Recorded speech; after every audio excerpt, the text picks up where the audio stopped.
Good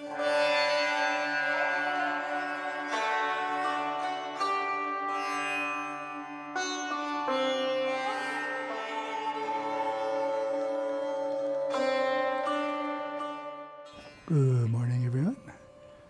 Continuing our series of reading the lessons of Merging with Shiva in chronological order, and we're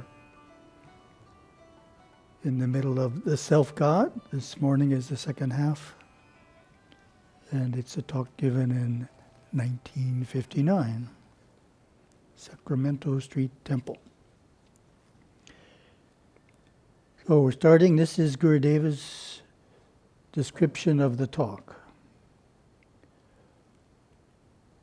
On October 3rd, 1959, at our temple in San Francisco, just before flying to the island of Oahu in Hawaii, I sat with a small group of initiates in a discussion of the mind and the mind's essence.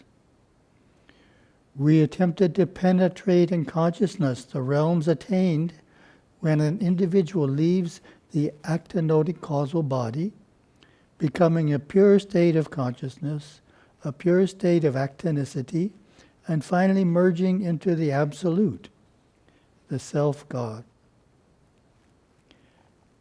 And though no one has been able to adequately explain this experience, which is beyond the mind, I was overly inspired to explain the unexplainable. It is just as fresh and relevant today. Inner truths never change. On the following pages you will find the Self-God in my own hand. This is from the Introduction to Merging with Shiva, and the next section is Gurudeva's handwritten version of the Self-God. From this inspired explanation, we learn that man is not man is God, and that the inherent nature of his soul is divine, existing in perfect oneness with God.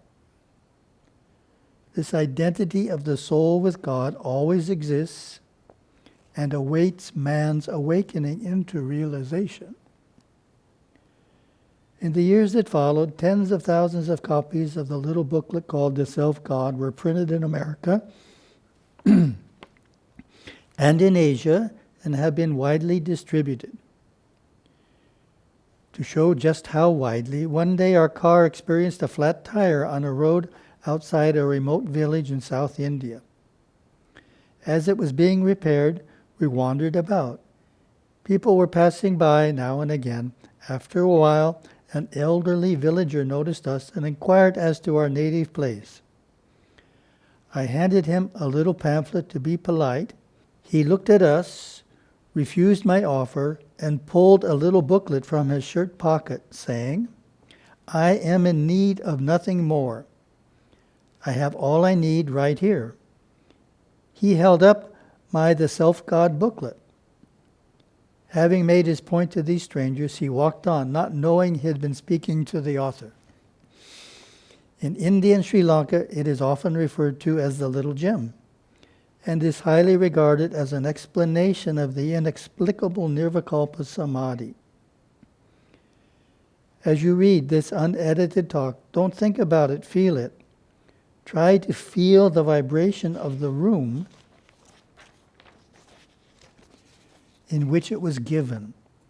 Try to feel it in the innermost depths of your being. End of introduction. And I found another Yogaswami quote that relates nicely to Gurudeva's statement in the first line, "The self, you can't explain it." Yogaswami stated, "He who says he knows does not know. Nobody knows. Nobody has ever known." Then we get back to the text. Have you ever noticed that something you think is permanent, you and you alone give permanence to that thing through your protection of it? Have you ever stopped to even think and get a clear intellectual concept that the spirit within you is the only permanent thing, that everything else is changing, that everything else has a direct wire connecting it to the realms of joy and sorrow. That is the mind. Commentary. The understanding that everything has a direct wire connecting it to the realms of joy and sorrow is an important one. And this idea is found in chapter 2 of Patanjali's Yoga Sutras. Verse 1. Kriya Yoga is comprised of austerity, self-study, and devotion to Ishvara. So austerity in Sanskrit is tapas, self-study is swadhyaya, and devotion to God is Ishvara pranidhana.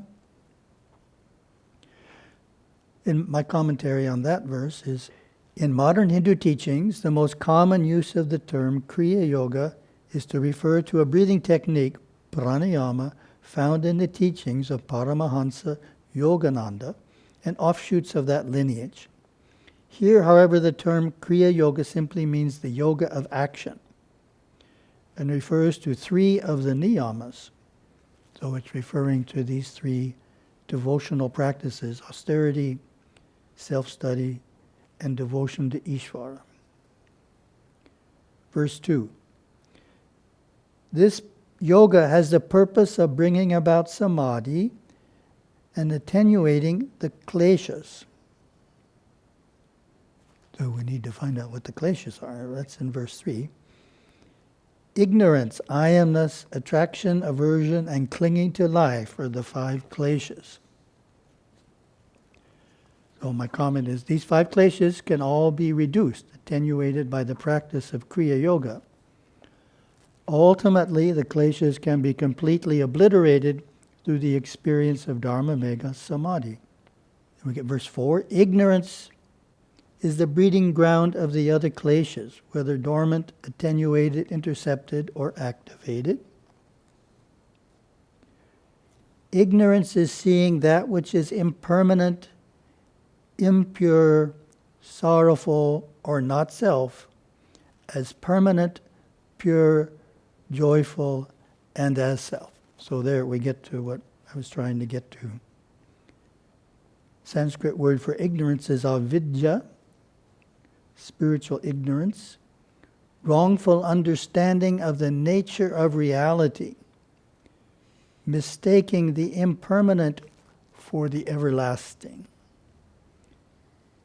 In common usage, ignorance refers to not knowing how to do something, such as being ignorant about caring for dairy cows. Ignorance of the type mentioned in this verse is different. It is referring to looking at something and totally mistaking its nature. So, in other words, Gurudeva's idea that everything is connected to the realms of joy and sorrow is what avidya relates to, and avidya means you don't realize that everything is connected to joy and sorrow. You think it's permanent joy. You think it's like the joy inside, whereas joy from experiences in the world is followed by sorrow. The coin has 2 sides. Back to the text. As the self, your effulgent being, comes to life in you, joy and sorrow become a study to you. You do not have to think to tell yourself that each in its own place is unreal. You know from the inmost depth of your being that form itself is not real. The subtlety of the joys that you experience as you come into your effulgent being cannot be described. They can only be projected to you if you are refined enough to pick up the subtlety of vibration. If you are in harmony enough, you can sense the great joy, the subtlety of the bliss that you will feel as you come closer and closer to your real self. Commentary. Gurudeva has made the point in giving up the joy that comes from worldly experience. You're not really giving up joy, you're replacing it with an even greater joy that comes from your effulgent being. Text.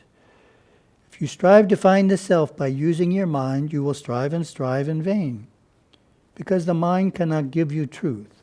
A lie cannot give you the truth. A lie can only entangle you in a web of deceit. But if you sensitize yourself, awaken your true, fine, beautiful qualities that all of you have, then you become a channel, a chalice in which your effulgent being will begin to shine. You will first think that a light is shining within you. You will seek to find that light. You will seek to hold it like you cherish and hold a beautiful gem. You will later find that the light that you found within you is in every pore, every cell of your being. You will later find that that light permeates every atom of the universe. And you will later find that you are that light, and what it permeates is the unreal illusion created by the mind. Commentary. So in this paragraph, Gurudev is nicely showing what the deeper and deeper experiences of inner light are. You start by just seeing it shining within you, and then it is in every pore of your being, and then it is permeating every atom of the universe, and then you are the light. And what it permeates is the unreal illusion created by the mind. The last stage can be thought of as being the light in a movie projector permeating through the film. So normally you relate to the images on the film, but in this experience you're being the light that's permeating through the images. So the images are changing, but you're not changing. You're the unchanging light. Text. How strong you must be to find this truth. You must become very, very strong. How do you become strong? Exercise. You must exercise every muscle and sinew of your nature by obeying the dictates of the law, of the spiritual laws. It will be very difficult. A weak muscle is very difficult to make strong, but if you exercise over a period of time and do what you should do, it will respond. Your nature will respond too, but you must work at it. You must try. You must try. You must try very, very hard, very diligently. How often? 10 minutes a day? No. 2 hours a day? No. 24 hours a day. Every day you must try very, very hard. So commentary. What is it exactly that we are exercising? It is, of course, our self-control.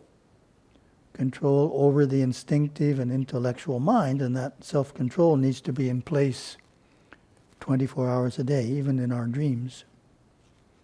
Text.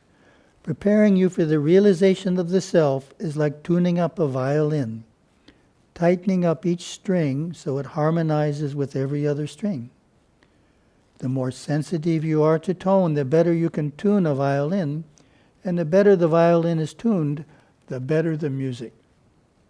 The stronger you are in your nature, the more you can bring through your real nature, the more you can enjoy the bliss of your true being. It is well worth working for. It is well worth craving for.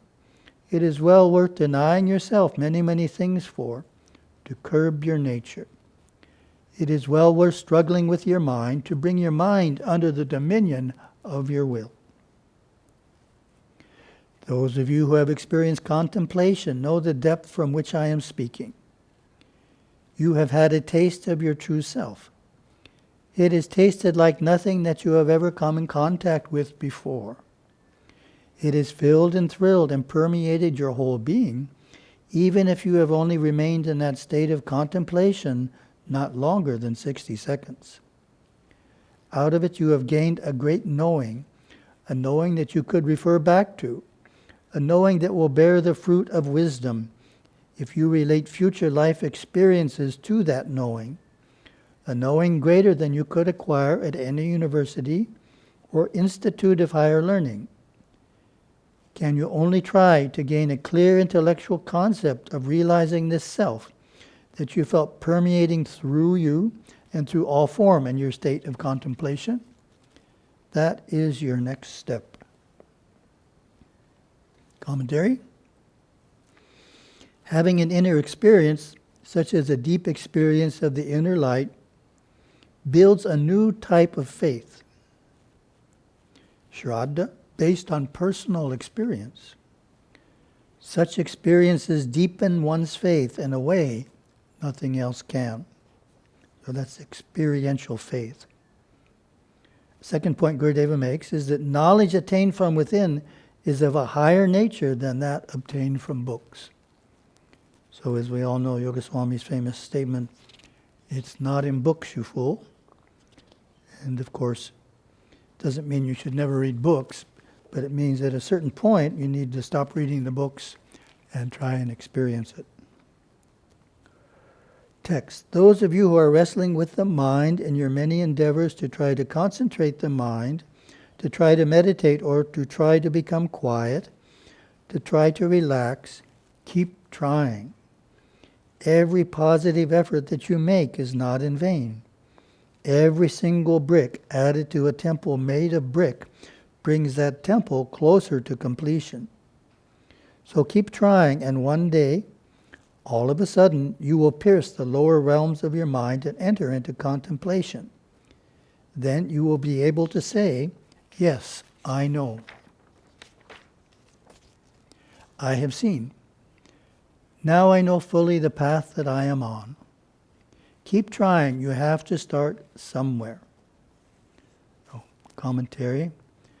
The comparison of spiritual progress to building a temple of bricks gives a good sense of the path taking time. Multiple lifetimes to complete. What is important is to keep adding bricks, to keep moving forward.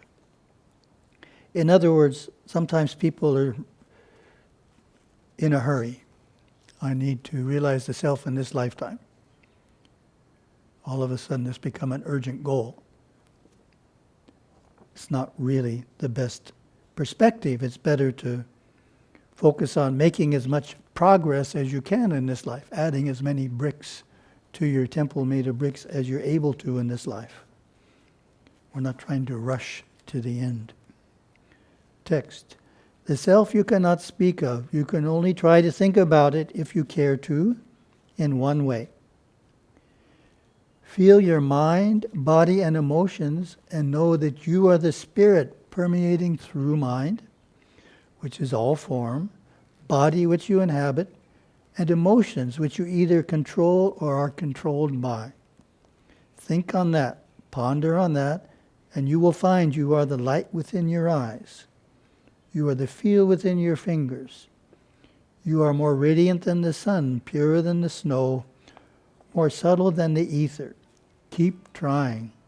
Each time you try, you are one step closer to your true effulgent being. Commentary. The statement, and emotions which you either control or are controlled by, is one I often quote in answering emails concerned with difficult situations.